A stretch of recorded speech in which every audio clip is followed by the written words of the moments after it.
Kakinada see ports case విషయంగా enforcement directorate అధికారులు ఈరోజు స్టేట్మెంట్ రికార్డ్ చేయడం జరిగింది. నా దగ్గర మొత్తం 25 ప్రశ్నలు అడగడం జరిగింది. ఒక 6 గంటల పాటు విచారణ అన్నటువంటిది కొనసాగింది.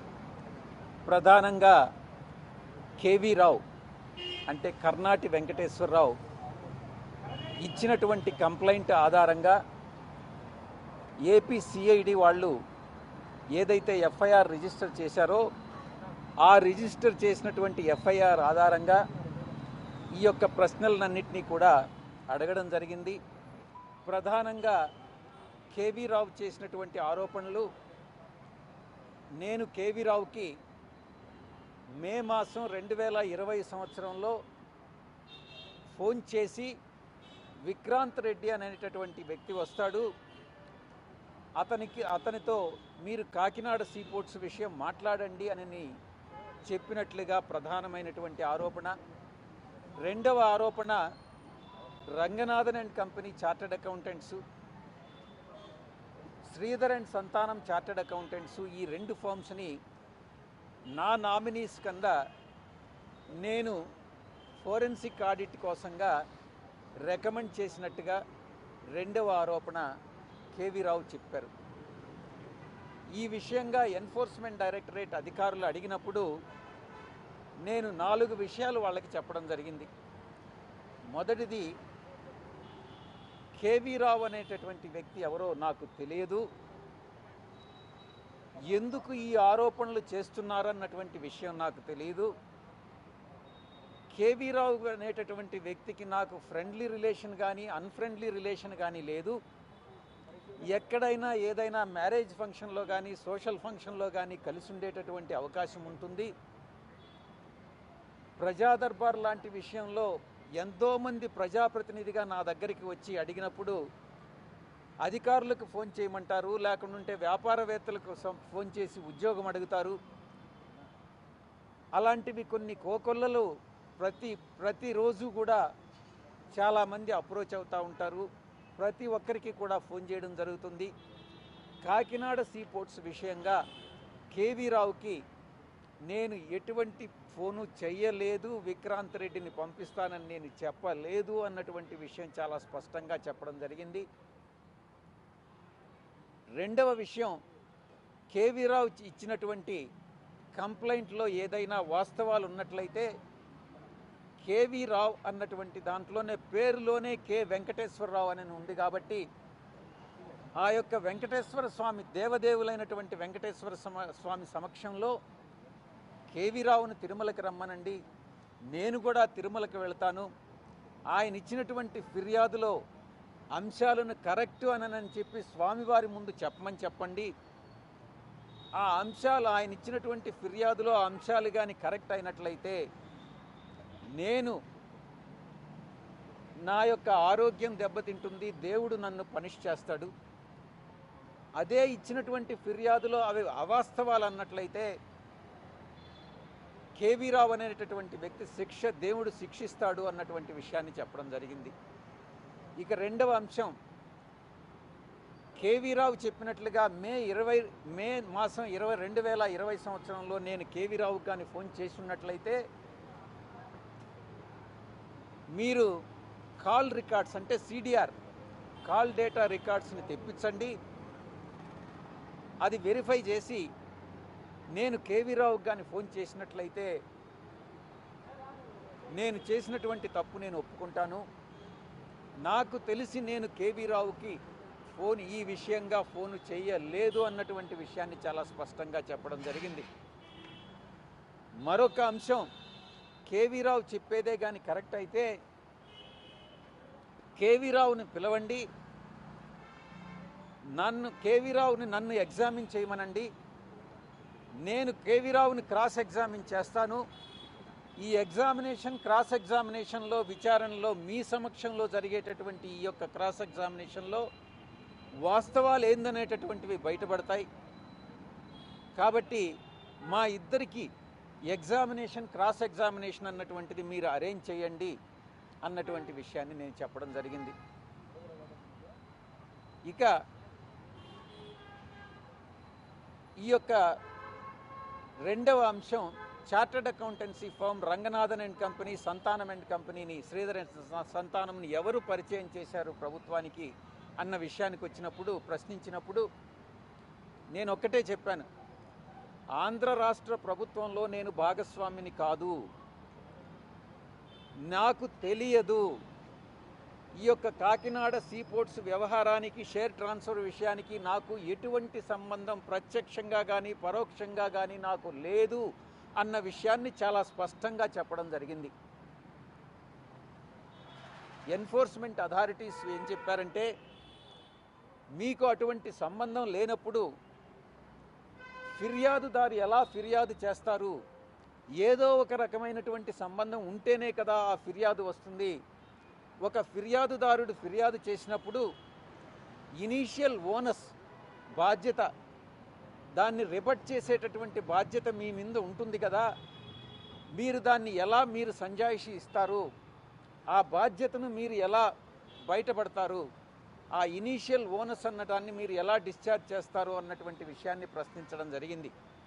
దానికి నేను ఒక్కటే చెప్పాను, గవర్నమెంట్లో జరిగే, నేను ఒక ఎంపీని, సాధారణమైనటువంటి ఎంపీని, ప్రభుత్వంలో జరిగేవన్నీ నాకు తెలియదు. ఈ యొక్క ఫోరెన్సిక్ ఆడిటర్స్గా Ranganathan and company, Sridhar and Santhanam వాళ్ళు ఇచ్చినటువంటి రిపోర్ట్స్ మీకు తెలుసా అని అన్నప్పుడు, వాళ్ళని ఎవరైతే అపాయింట్ చేసి ఉంటారో, అది ఎవరైనా కావచ్చు, ప్రిన్సిపల్ సెక్రటరీ కావచ్చు, సెక్రటరీ కావచ్చు, చీఫ్ సెక్రటరీ కావచ్చు, ప్రభుత్వం ఎలా అపాయింట్ చేసింది, ఎవరు అపాయింట్ చేశారో వాళ్ళని అడిగితే ఈ యొక్క విషయం తెలుస్తుంది. నన్ను అడిగితే నాకు తెలియదు. మీరు ఎవరైతే సంబంధిత అధికారులో వాళ్ళని మీరు ప్రశ్నిస్తున్నట్లయితే వాళ్ళకి తెలుస్తుంది. ఈ రకంగా ఇనీషియల్ ఓనస్ ఏదైతే మీరు చెప్తున్నారో నా మీద ఉందన్నటువంటి విషయాన్ని, ఆ ఇనీషియల్ ఓనస్ని నేను డిశ్చార్జ్ చేస్తున్నాను, మీరు అధికారులను మీరు ప్రశ్నించండి అన్నటువంటి విషయాన్ని తెలియజేయడం జరిగింది. ఇక శరత్ చంద్రారెడ్డికి నాకు ఉన్నటువంటి రిలేషన్షిప్, వ్యాపార పరంగా మాకు ఎటువంటి బాంధవ్యాలు లేవు. నేను ఒక రాజకీయ నాయకుడిని, వాళ్ళు వ్యాపారస్తులు. నా యొక్క కూతుర్ని వాళ్ళ ఇంట్లో మ్యారేజ్కి ఇవ్వడం జరిగిందే కానీ బియాండ్ దట్ ఏ రిలేషన్షిప్ లేదు, ఒక కుటుంబ రిలేషన్షిప్ మాత్రమే అన్నటువంటి విషయాన్ని చాలా స్పష్టంగా చెప్పడం జరిగింది.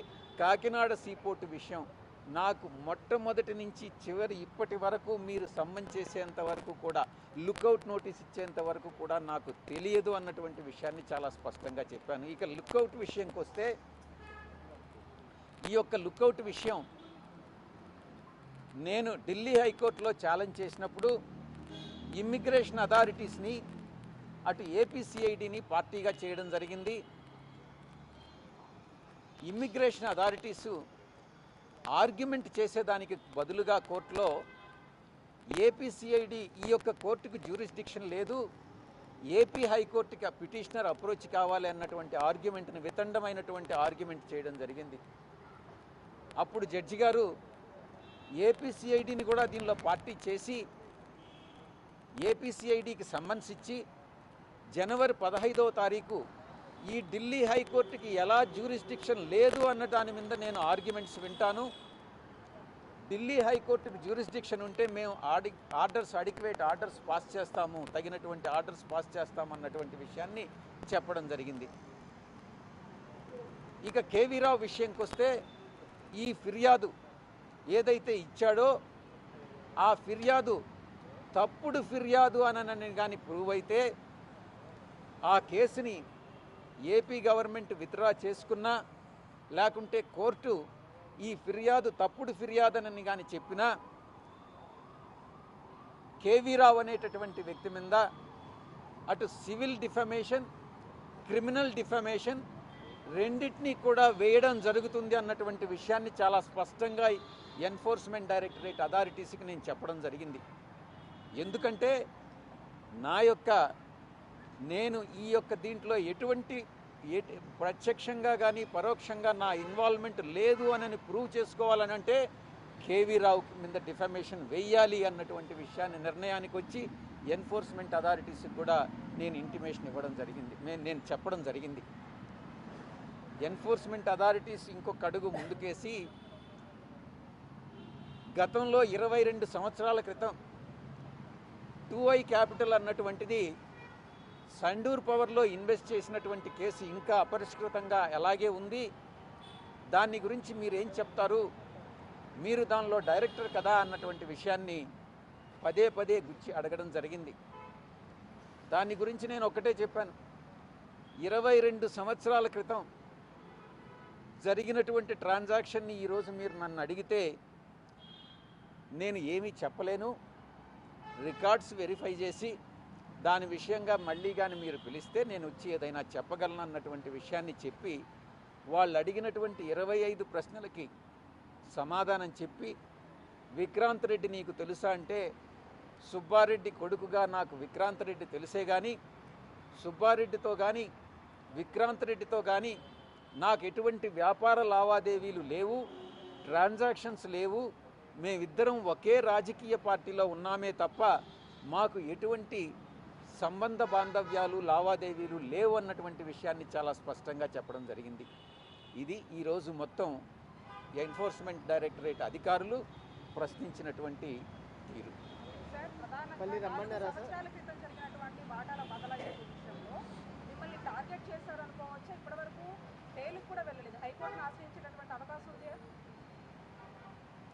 ఫస్ట్ ఇంకా వీళ్ళు ఫస్ట్ టైం నన్ను పిలిచారు ఎన్ఫోర్స్మెంట్ అథారిటీస్. ఏపీసీఐడి ఇంకా పిలవలే. ఏపీసీఐడి కూడా పిలిచిన తర్వాత ఎన్ఫోర్స్మెంట్ అధికారులు నన్ను ప్రశ్నించిన తర్వాత ఒక పూర్తి అవగాహన, నాకు ఎటువంటి వివరాలు తెలియదు కాకినాడ సీపోర్ట్స్ విషయంగా, అన్నిటినీ తెలుసుకొని ఒక అవగాహన వచ్చిన తర్వాత చట్టపరంగా ఏ చర్యలు తీసుకోవాలి, నేను ఆల్రెడీ ఒక నిర్ణయం అయితే తీసుకున్నా. Civil and criminal defamation KV Rao మీద వెయ్యాలి.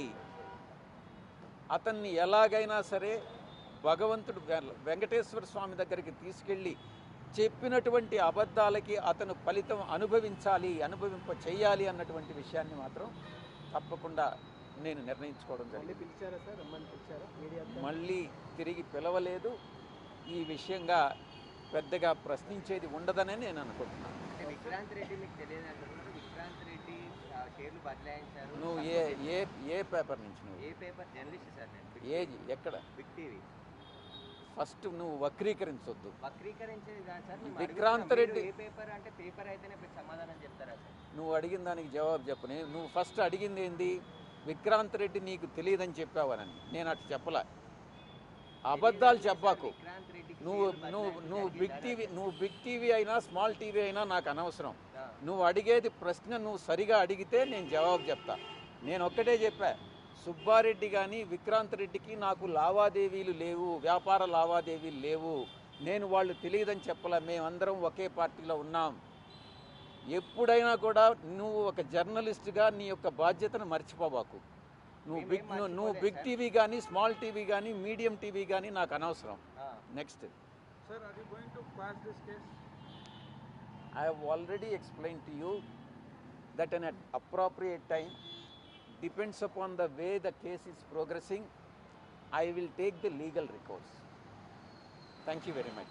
Why only Vijay Sai Reddy garu is being targeted, sir? Why don't you ask the AP government, present AP government?